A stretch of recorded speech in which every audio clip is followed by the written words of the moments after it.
I left the Army in 2019, still wondering why we sold cigarettes on post. Other than the fact that there is a lobbyist somewhere ensuring that AAFES continues to sell cigarettes on post, you can't tell me that there's another good reason for doing it. I had like a funny opener and I forgot it. Hey everybody, welcome back. Another week with Mops and Mo's, another week with Drew and Alex.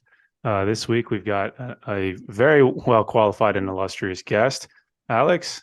Well, first off, thanks to Drew for the multiple months I think it took to get him on. He mentions that during the episode, so it feels like fair game. But we have Lieutenant Colonel retired Steve DeLellis on the episode today, and strap in for this bio because it is incredible. Steve's done a lot. He entered active duty as a private in 1983 after successful completion of basic training, infantry, AIT, and airborne school at Fort Benning. He went the normal infantryman route, but like team leader, squad leader, ops sergeant, all that kind of stuff with 1st Battalion, 75th Rangers at Hunter Army Airfield from 1988 to 1998, getting into various chapters of his career. The next chapter is he was a team member and team leader in the Army's Special Mission Unit at Fort Bragg, North Carolina. Next chapter was physician assistant school. After graduating from that, he served as the battalion PA for 3rd Battalion 325 Infantry in the 82nd and for 3rd Battalion 3rd Special Forces Group. From 2004 to 2014, he served as a squadron PA, family medicine clinic supervisor, and deputy surgeon for, once again, the Army Special Mission Unit. Lieutenant Colonel DeLellis briefly served as the deputy surgeon for 18th Airborne Corps before moving back to USASOC as the chief of medical training and the deputy command surgeon. He's got all sorts of schools. I'll list off a few, but Ranger, Jump Master, Free Fall, Jump Master, the Special Forces Qualification Course as an 18 Delta, High Risk SEER, and a whole bunch of medical specific courses that I'm not going to list off. But he has the rare stack of Ranger, Special Forces, and President's 100 tabs. So he likes shooting guns. He served in everything there was an opportunity to serve in during that time frame. So Operation Just Cause, Panama, Operation Gothic Serpent, Mogadishu, Somalia, Operation Uphold Democracy in Haiti, Operation Deliberate Force, the Balkans, embassy duty in the Philippines, in Manila, and he's participated in 11 rotations for Operations Iraqi and Enduring Freedom. So those are on top of all the other deployments mentioned before. But we're not really talking to Colonel DeLellis about any of that, to be fair. He mentions it a few times in the episode. We're really talking to him about what he does now as the executive director at the Fort Bragg Research Institute, which is a program of the Geneva Foundation, doing all sorts of research stuff supporting the operational needs of the warfighter. So you mentioned it took us a while to track him down, and obviously you can tell by his resume, he's a very busy person.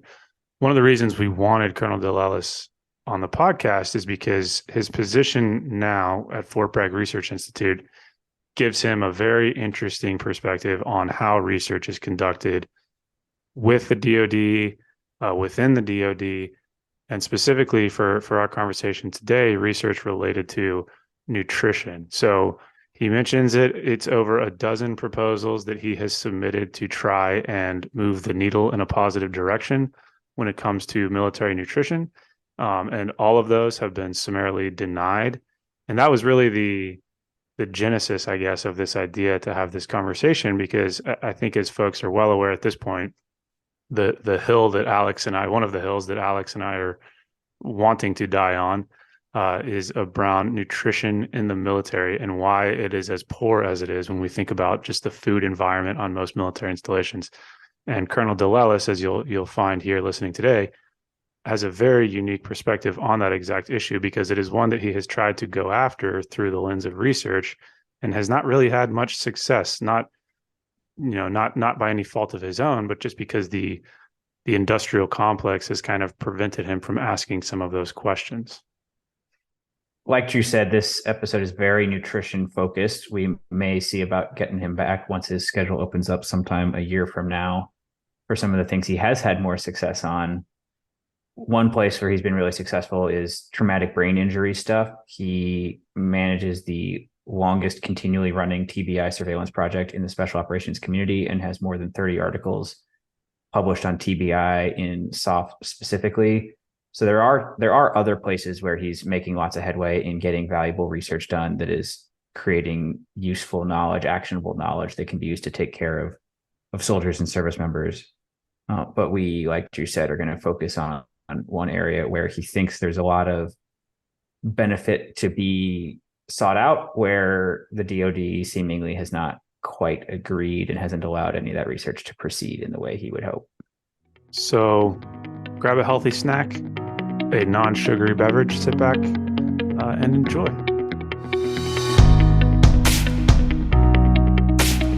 I guess as a starting point, because I know we connected initially over nutrition, but that's not necessarily your background. How did you start looking into human performance as a research field, I suppose?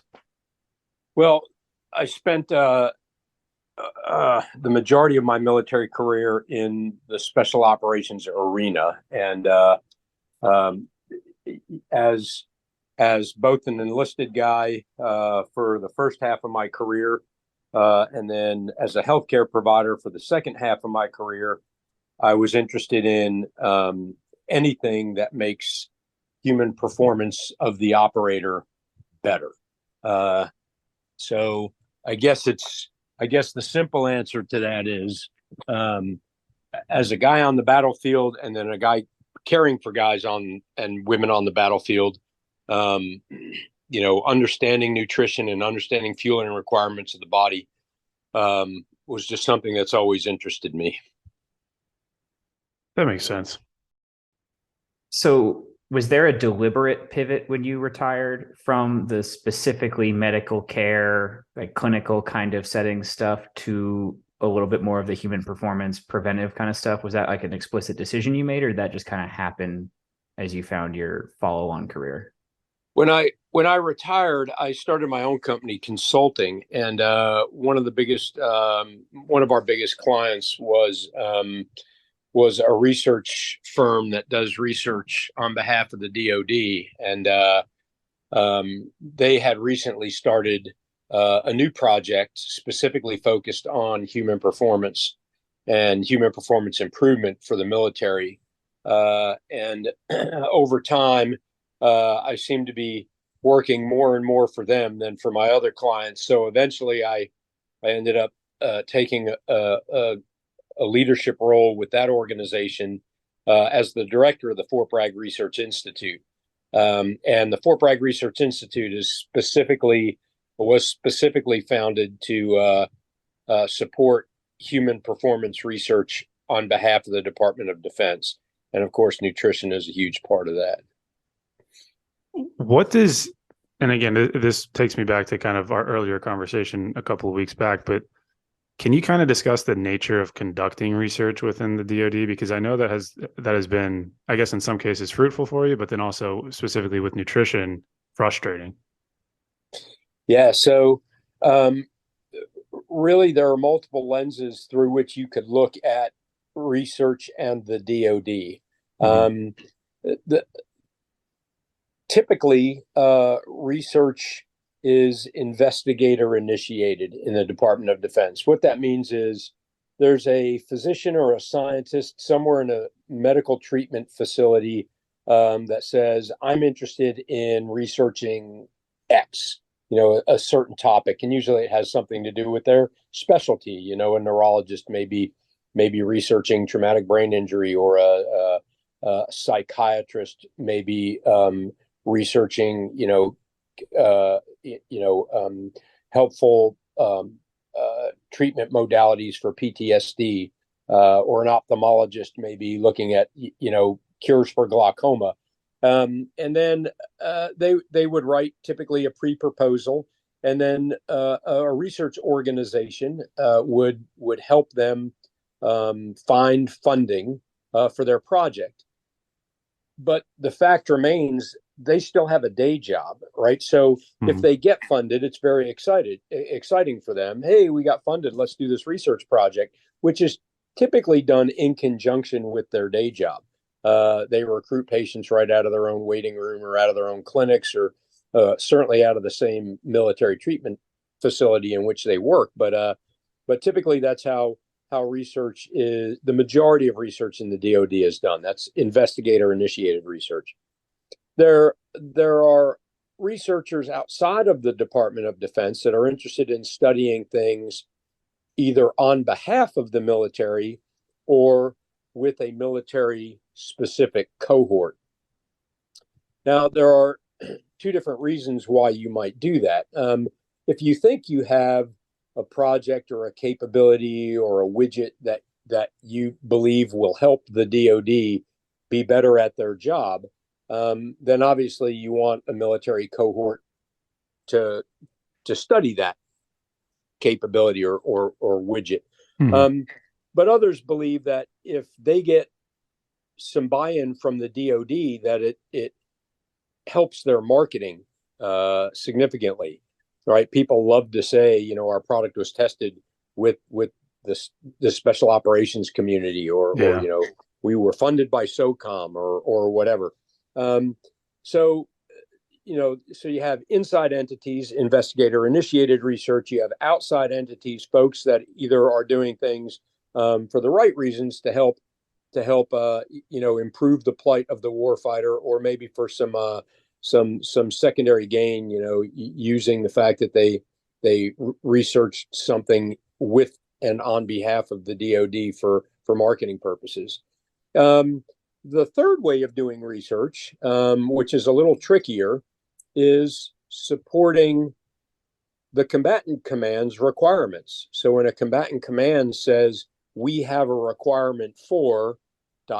fill in the blank, there are very few organizations that are willing to just jump on that and try to help them put together a proposal and find funding or find the pot of money that's associated with that requirement, or help them write a requirement for that capability. And that's the niche in which I work. So we work with the combatant commands on Fort Bragg, and we have regular interaction with those commands to learn their gaps, needs, and requirements, whether those are long-term validated requirements or unfunded requirements. And we go after the appropriate pots of money that would support those combatant commands and their needs. We write the proposal, we build the team, and we execute that research on behalf of that command or those commands in conjunction with those commands. So we actually have warfighters from those commands participate in whatever it is we're researching or studying.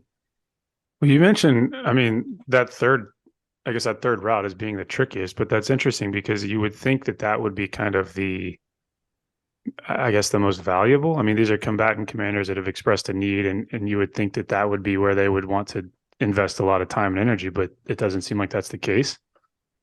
Well, so commands have requirements. And when a command identifies a requirement, it identifies that requirement to its next senior chain of command. And throughout the year, those commands collect all of the requirements throughout their command, and they kind of go through a prioritization, if you will, of each of those projects from their subordinate commands, and obviously there's a cut line somewhere, where the senior commander decides what's appropriate and not appropriate from their junior commands, and that happens all the way up through the Joint Chiefs of Staff, and eventually what we end up with is a set of requirements from all the services in the DoD that goes to Congress, and Congress then appropriates a Department of Defense budget in which there's a cutout for research. And depending on the dollar amount of that research bin in the Defense Appropriation Act, or the NDAA, the annual budget, there's a cut line somewhere on that list. And if those commands requirements make it through the cut line, then they become what are called validated or funded requirements. And then a broad agency announcement or a specific announcement will go out from a DoD agency saying the Department of Defense is interested in studying X, and to find a solution for this particular problem. So that's one way to go after those solutions if you're or those opportunities if you're a research entity. I like to think that the smarter way to do business is to actually engage those commands, have a presence amongst those commands, and have regular conversations about the needs and requirements rather than going through what seems a very vanilla, nondescript competition where you compete with 100 of your other competitors to get funding for your potential solution. So you really don't need to have a relationship with the combatant command to be able to submit a proposal for a requirement, but a relationship helps to better understand the actual needs, and that's where we come in. Mm-hmm. So I want to bring this back a little bit to something Drew mentioned earlier, that you guys had a conversation about struggling to get nutrition research off the ground. And I'll bring in a little bit of my experience trying to have conversations about the nutrition environment in the military. And Drew and I routinely talk about the role that AAFES plays in the nutrition environment on military installations. And that seems to be a surprisingly contentious thing for a lot of people, because I've had plenty of people, most commonly dietitians, are happy to have conversations about how much of a struggle that is and how hard it is to even start conversations about improving the nutrition environment for soldiers. They'll have those conversations off the record all day. But the moment I ask just about anyone to come on this podcast and have a conversation about it on the record with their name attached to it, they're frankly terrified. And these are people with serious skin in the game, people I respect, people I value the thoughts of, and none of them to date really have been willing to have that particular conversation. Do you think there's similar reasons why those people might feel uncomfortable with it as to why you have not been successful in getting some of the research projects you think should happen to get going on nutrition? So there are a lot of facets to the catchphrase or the category of nutrition in the DoD. So the DoD is responsible for feeding all of its members on a daily basis.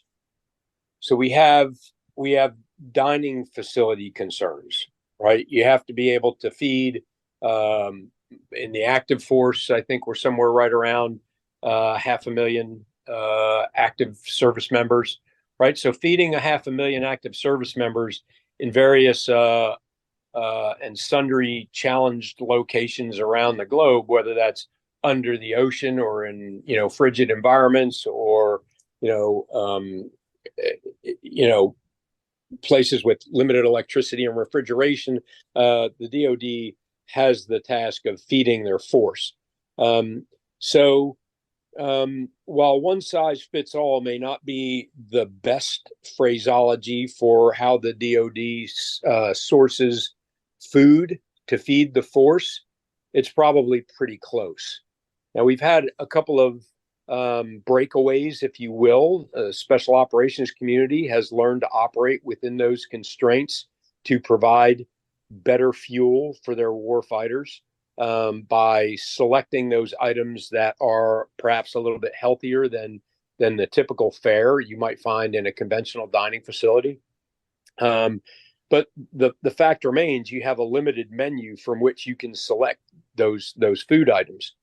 The other piece of that is the difference between garrison feeding and performance fueling.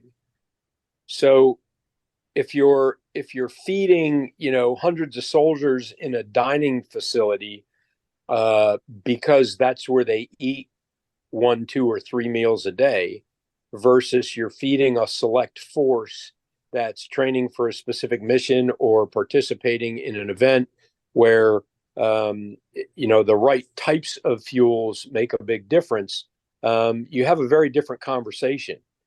So again, those responsible for feeding parts of the force that may have a slightly different mission than the dining facility manager on a major installation has to think about performance fueling instead of feeding the force. And again, the special operations community kind of broke the mold on things like federal laws that dictate what types of food have to be located in a dining facility, how much food you provide to an individual with a meal card or someone that just paid, $3.81 or whatever it is for lunch at the dining facility, versus someone that needs, to be on a 4,000 or a 5,000 calorie diet daily because of the operational tempo that they're engaged in. So the conversation really needs to be directive and prescriptive, whether we're talking about feeding the force or performance nutrition.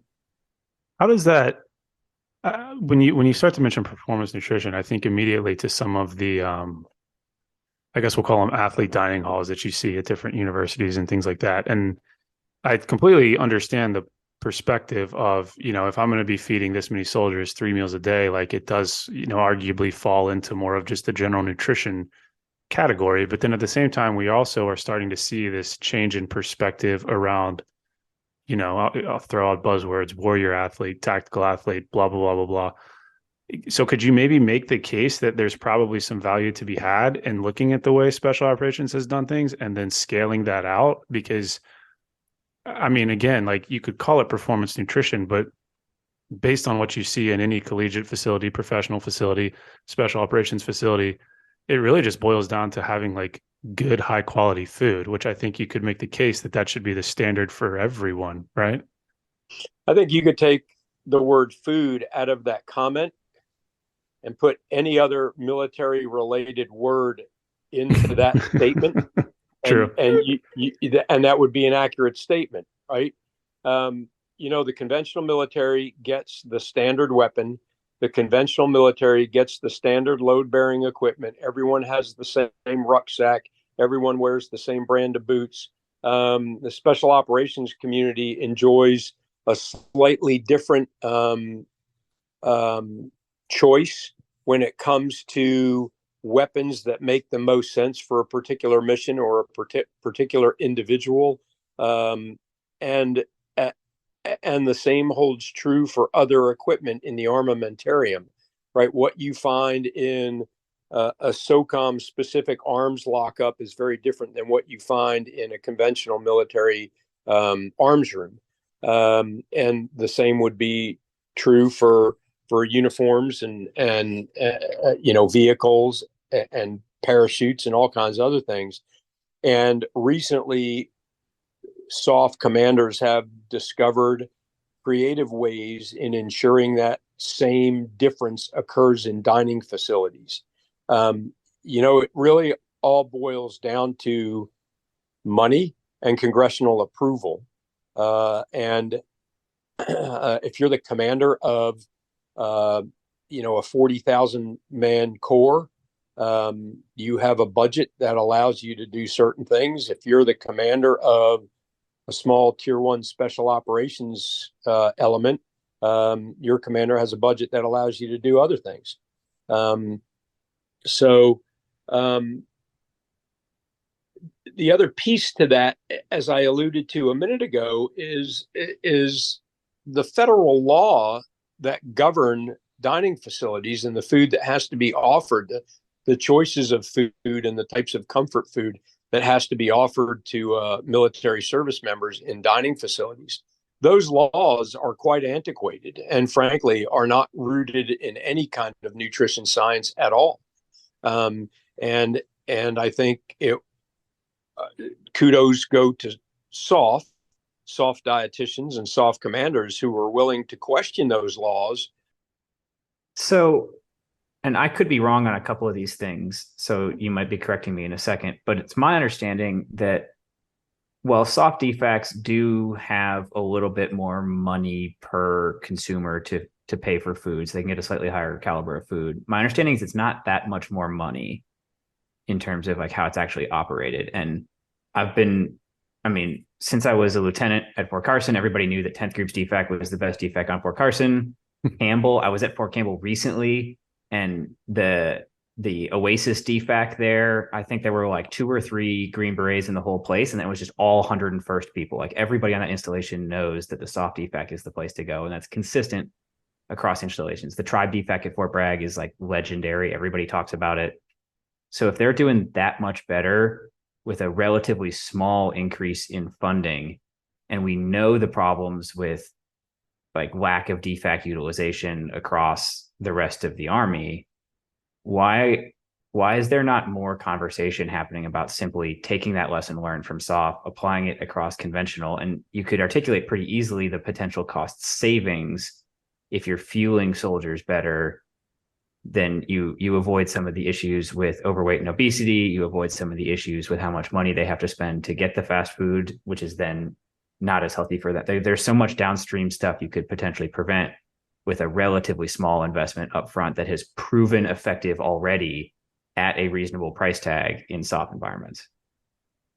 Yeah, Alex, I was fortunate to spend almost my entire career in special operations units. Although some of the time I did spend in the conventional Army out there was in the surgeon's office of our largest warfighting corps in the Army, and I never had a role when I was at that level to participate in discussions or policy review of dining facilities in the conventional military. But at my time back at USASOC, especially in my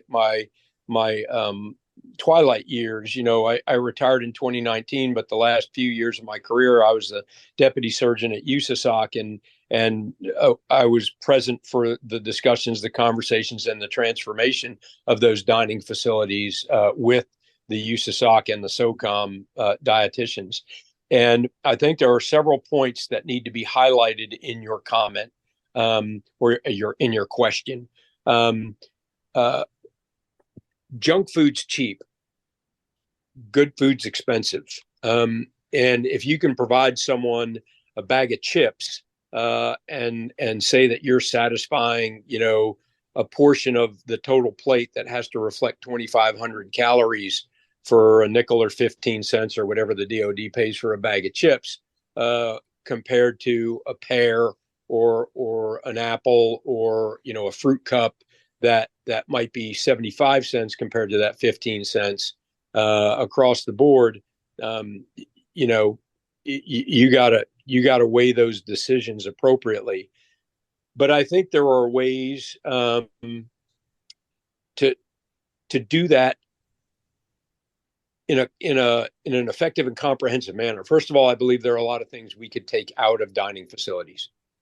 We could eliminate all kinds of junk food, fast food, sodas, things that are absolutely not healthy for you from a dining facility, and shave a significant portion of the budget in support of those better choices. The second thing is there has to be a concerted effort to offer healthier choices. And if we were to look at the difference in cost between a piece or two of baked fish compared to a cheeseburger, I suspect your comment is correct that there are probably only pennies difference, but the quality that you get out of both the protein value and the cleanliness of that food, and the cost savings in terms of the the less desirable attributes of serving that cheeseburger, like the saturated fats and the calories associated with that, are probably a wash in the long run. Not only that, you don't need a bun with the fish, and that bun is just excess carbohydrates. Again, so eliminating the whole cheeseburger in light of something that might be better, a piece of grilled chicken or grilled fish. Over time, you eliminate those other things that are part of that cheeseburger, that ultimately cost you money. Sodas and soda machines are, in my opinion, right up there with selling cigarettes at the PX.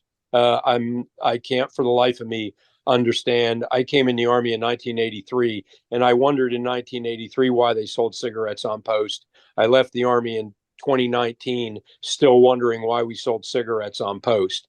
Other than the fact that there is a lobbyist somewhere ensuring that AAFES continues to sell cigarettes on post, you can't tell me that there's another good reason for doing it. So, you take sodas out of the DFAC, you eliminate soda machines and carbonation, the requirement for carbonation, those high sugar, artificial sweetener or raw sugar, based drinks, and you replace them with things like fruit drinks with natural sugar, or just a better quality of drink, and get Rippets and Red Bulls at dining facilities, and I think you're well on your way to saving some money. That was a long answer. Sorry about that. Well, it's just interesting, and I don't know. This isn't necessarily a question. I'll have a question after, but we hear the people first thing all the time, especially in human performance, and it's just frustrating that in some corners of this conversation, it's very much a profits first situation. I mean, to your point about lobbyists and soda, and I mean, all the things we know should not be available to soldiers are probably the most sought after items, yeah. And it's frustrating. But I want to ask you, and I'm going to get the number wrong from when we first spoke, but I think it was in the double digits, the number of proposals that you have submitted specific to nutrition that have gotten denied. Can you talk about the things you've submitted and the ones that just have not gotten through? Yeah, so the majority of the proposals we've submitted to date, and this goes back years, we probably submitted well more than a dozen. I know we've submitted well more than a dozen.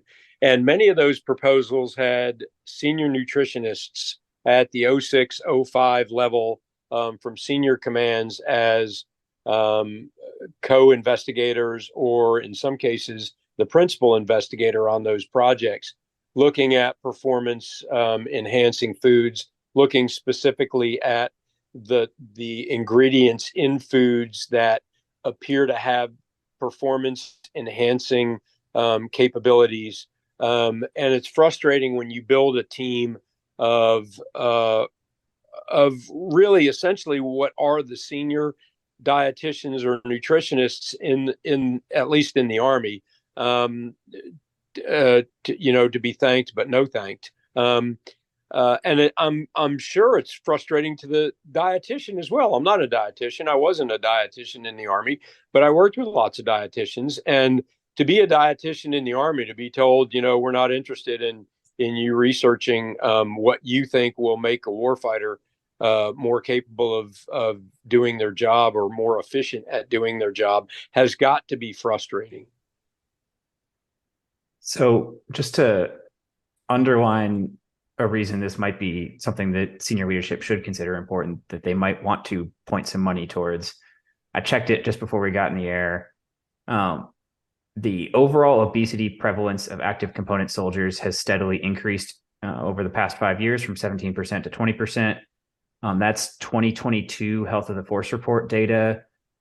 There's some indications that the number is now like well above 20, getting closer to 23 or 25%. And Uniformed Services University data says across the DoD, a majority of service members are overweight. We're talking 60s in the percentile there. Those are both based on BMI, and BMI does have limitations, certainly on an individual level, but BMI is a pretty decent measure at a population level, the size of the DoD. I don't think we have a massive pandemic of soldiers getting way too jacked and throwing off body mass index numbers. It's special kind of operations, strange. man.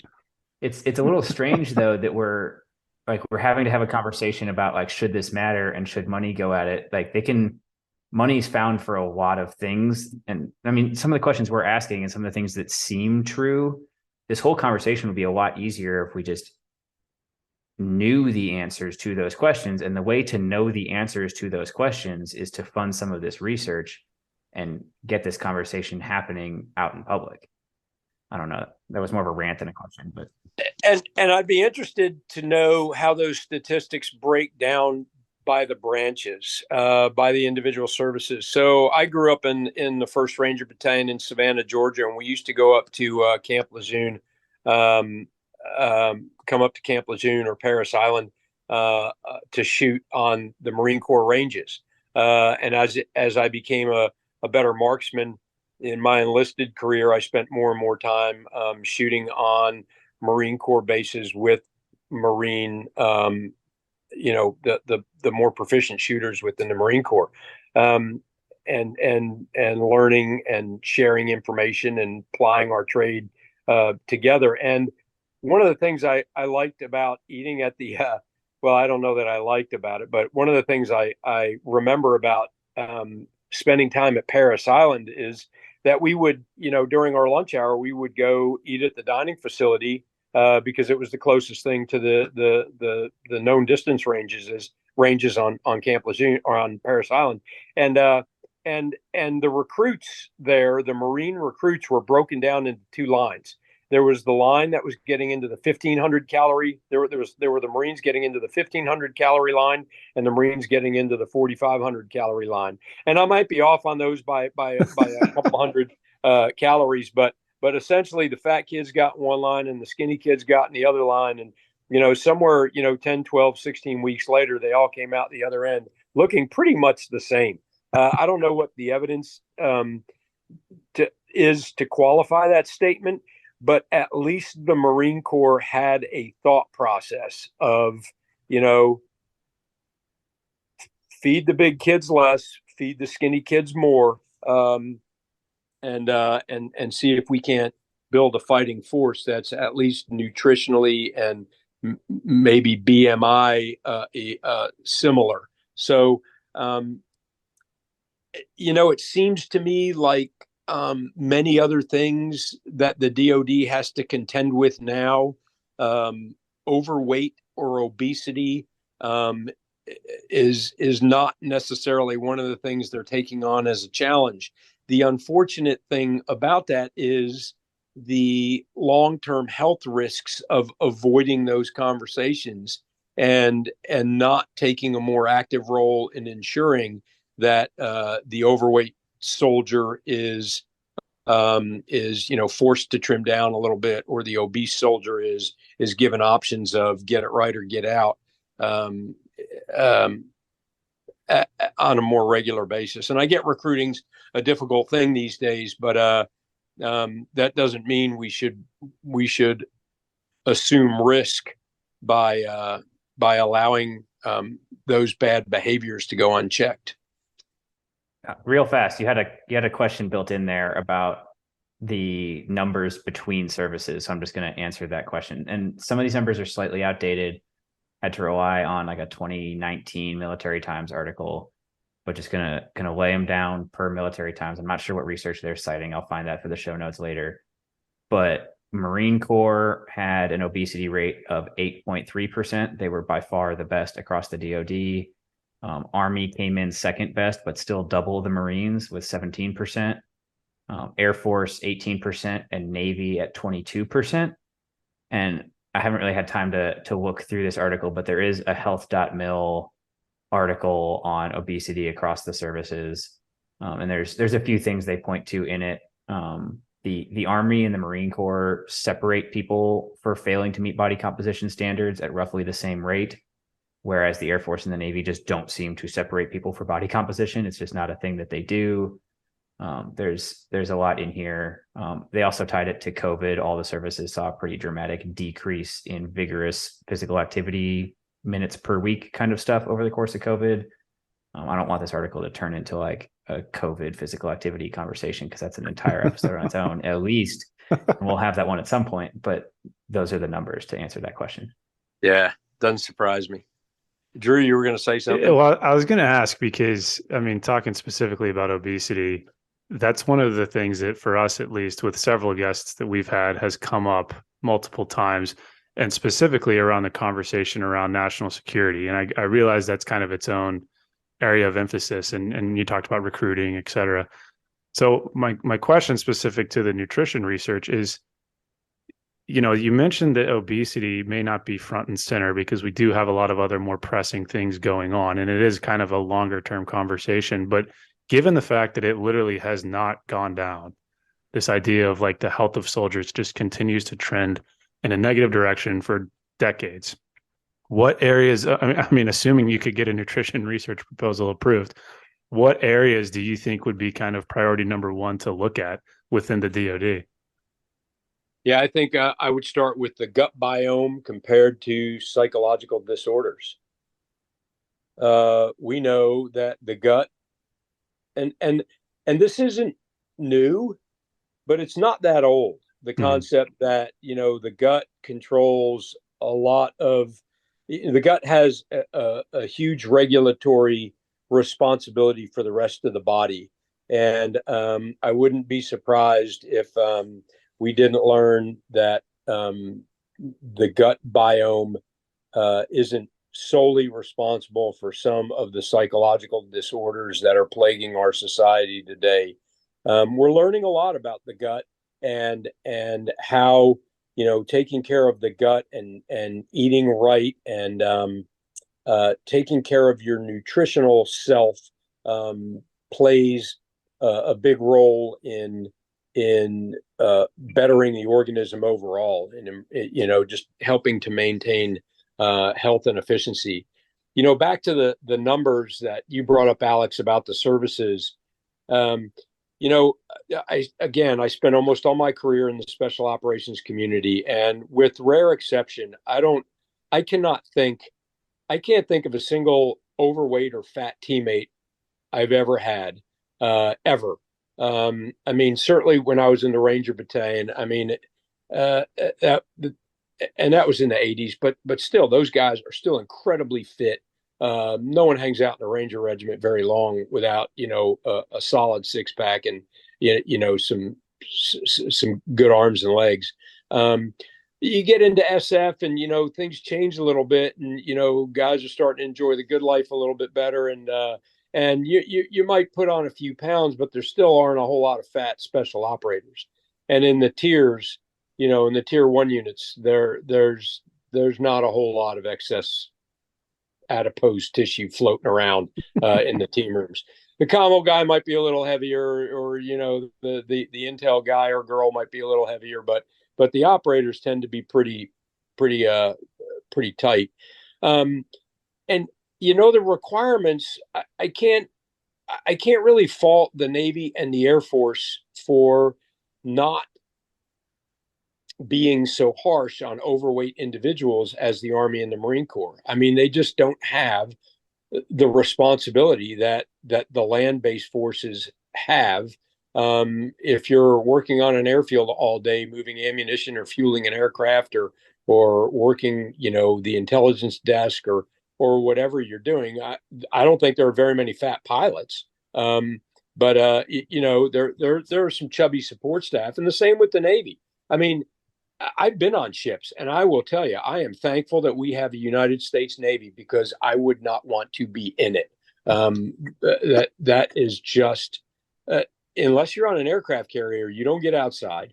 I mean, you're in that boat all day, every day. There's just not a lot of places to go. There's not a lot of room to do cardiovascular exercise. And probably one of the few escapes is some decent chow, and the food on Navy ships is pretty darn good, and it's a lot of comfort food.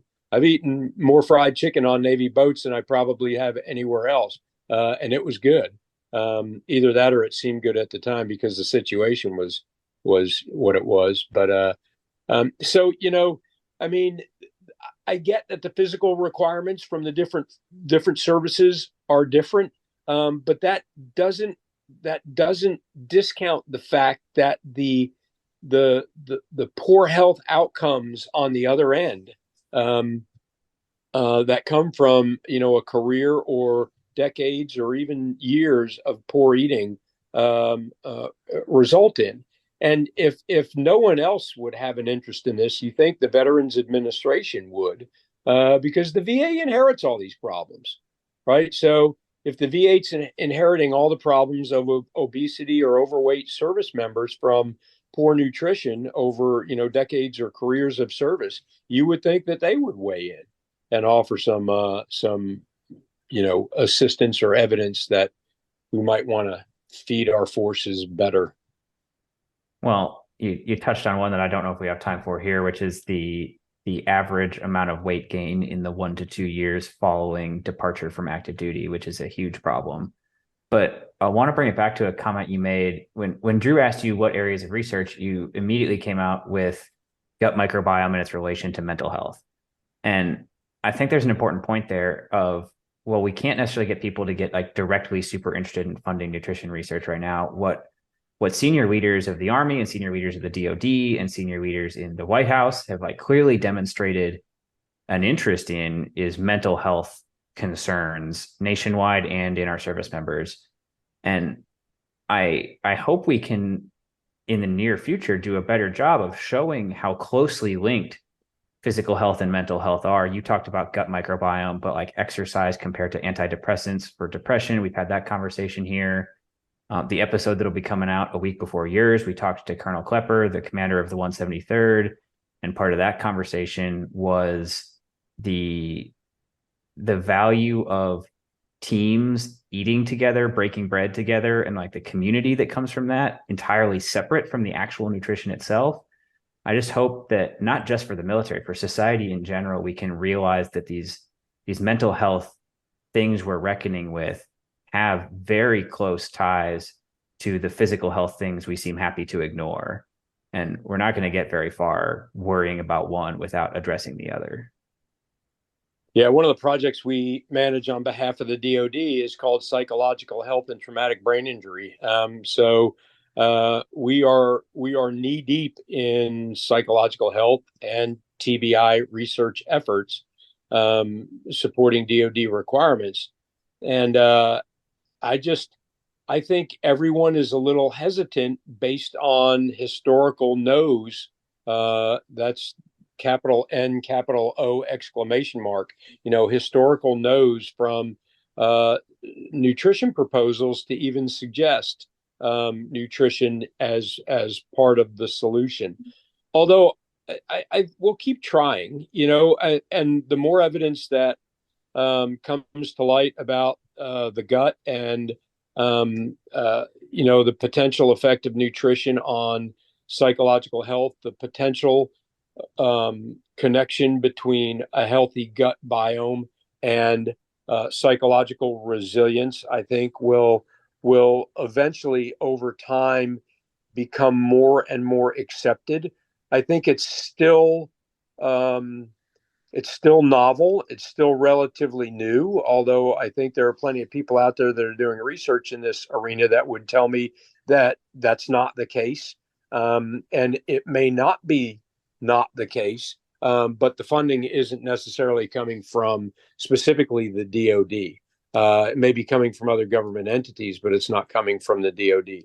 And more importantly, it's not being done in conjunction with the DoD, and that's the big shame, right? So one of my responsibilities to the organization I work for is to insulate the DoD from those folks that I mentioned earlier that appear to want to do research with the DoD simply for an improved market score of whatever they're trying to sell, and that's just not the case here, right? Because we're not.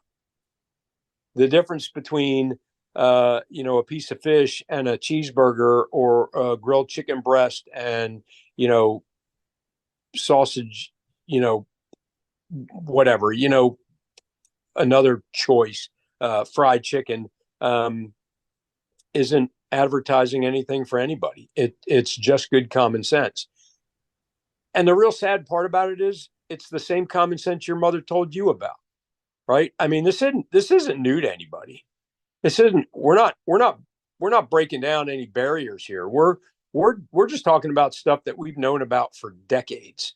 I think we're looking at it in a little different light. I think we're looking at it with a little bit of additional scientific horsepower behind the conversation. But you can't convince me that there's someone out there in the DoD that doesn't understand that Coke is not good for you.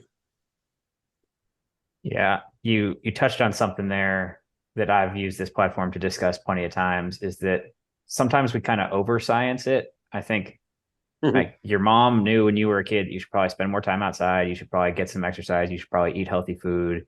You should probably get a good night's sleep. Like that, we don't have to make it more complicated than it is. But I know that we're about to run into a hard stop for you here, and we want to respect your time. But yeah, it seems like we have a whole bunch of topics that we should have a conversation about bringing you back on here for. We didn't really touch on your TBI stuff at all. And I'm certain that Fort Bragg Research Institute is doing a lot more than just nutrition and that. So it sounds like there's a wealth of material here that people would love to hear about. So thanks for your time. Yeah. And unfortunately, Alex, we're not doing a lot in nutrition. So I would love to talk to you about some of the work we are doing, because we're doing volumes of it. We have lots and lots of work that's really exciting to us. And the best part about it is it's exciting to the warfighter. But we would love to be involved in specifically performance fueling. I think the DFAC issue is a bridge too far in my lifetime. Someone might crack that nut, but I'm not going to try. My goal is to enhance performance fueling, starting with the special operator and then translating that into the good of the force, because I think it's a relatively easy fix and not a costly fix, to your point earlier. One last one before we let you go, just because you mentioned the volume of work you guys are doing. Is there an easy way for folks that are interested in the Fort Bragg Research Institute to find some of that? Where would you direct them? Yeah. So we have a North Carolina consortium called NC-COMP, the North Carolina Center for Optimizing Military Performance. We're a consortium of 4 organizations. My organization, the Fort Bragg Research Institute, which is a program of the Geneva Foundation, partnered with Research Triangle International, 16 schools of the University of North Carolina system, and the North Carolina Biotechnology Center. The 4 of us are the plank holders for NC-COMP, or the North Carolina Center for Optimizing Military Performance. And we're a collaborative organization of members. Doesn't cost anything to join, but we are a research intelligence sharing consortium where we share, opportunities with our members or just people that think they want to contribute.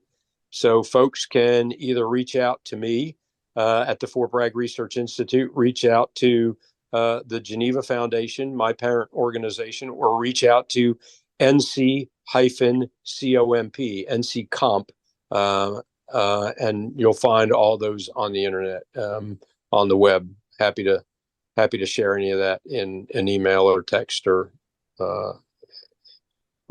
any other means that you might feel helpful.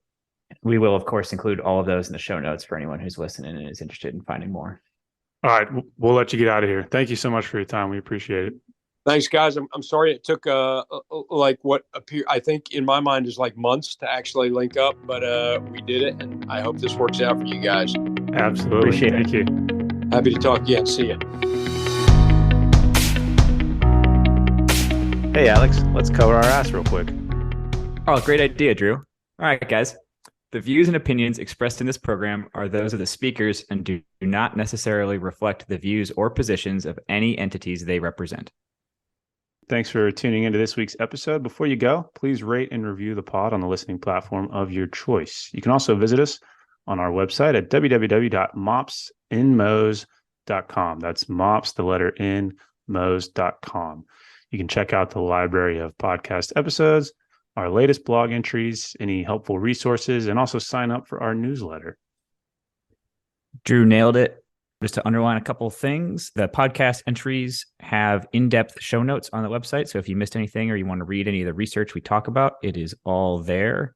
You can, at the bottom of the website, sign up with your email and receive future updates from us. The blog posts go a little bit more in depth in kind of written form on a couple of topics we get questions about all the time. But most importantly, I just want to ask all you guys, our best way the word gets out is absolutely word of mouth. So tell your friends, tell the people you work with, anybody you think would find it useful. Thanks for spreading the word. If you have any questions or comments, feel free to shoot us an email at either Drew or Alex at mopsinmos.com. Or there's a contact form on the website. Thank you.